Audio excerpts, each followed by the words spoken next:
ধরুন বাসের ভাড়া দিয়ে নেমে দেখলেন ভাঙতি হিসেবে হেল্পার আপনাকে যে 20 টাকার নোটটা ধরিয়ে দিয়েছে সেটাতে 3টা তালি জোড়া।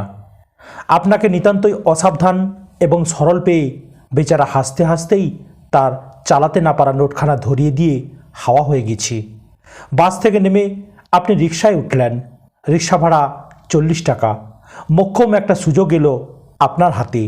হেল্পারের ধরিয়ে দিয়ে যাওয়া ছেঁড়া 20 টাকার নোটটাকে অন্য একটা 20 টাকার নোট কিংবা দুটো 10 টাকার নোটের সাথে মিশিয়ে দিয়ে রিকশাওয়ালার কাছে আপনি তা অনায়াসে চালিয়ে দিতে পারেন।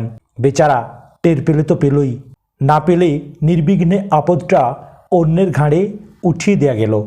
কিন্তু সেই ছেঁড়া 20 টাকার নোট অন্য নোটের সাথে মিশিয়ে রিকশাওয়ালাকে গছাতে গিয়ে শেষ পর্যন্ত পারলেন না। আপনি ভাবলেন কেউ একজন আমার সাথে অন্যায় করেছে বলে সেই একই অন্যায় আমি অন্য একজনের সাথে করতে পারি। এমনও তো হতে পারে এই ছেঁড়া নোটখানা রিকশাওয়ালা কোথাও চালাতে পারল না, এই নোট চলবে না বলে তাকে দোকানদার চাল না দিতে পারে, ওষুধের দোকানদার ওষুধ না দিতে পারে, এমনকি নিজের মেয়ের জন্য একটা খেলনা কিনতে গেলেও এই ছেঁড়া নোটের কারণে তাকে ফেরত আসতে হতে পারে। মানিব্যাগ থেকে নোটটা বের করতে গিয়েও শেষ পর্যন্ত বের করা হলো না আপনার। রিকশাওয়ালাকে চকচকে দুটো 20 টাকার নোট দিয়ে ছেঁড়া নোটটাকে মানিব্যাগের অবহেলিত কোণটায় গুঁজে রাখলেন।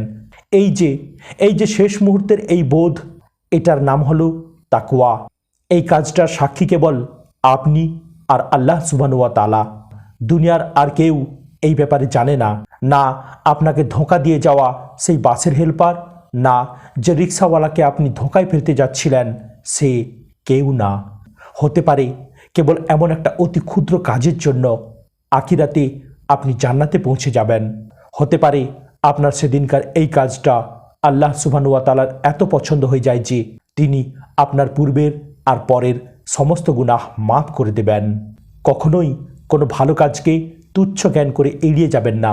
হয়তো ওই কাজটাই হয়ে উঠবে আখিরাতে আপনার নাজাতের চাবিকাঠি।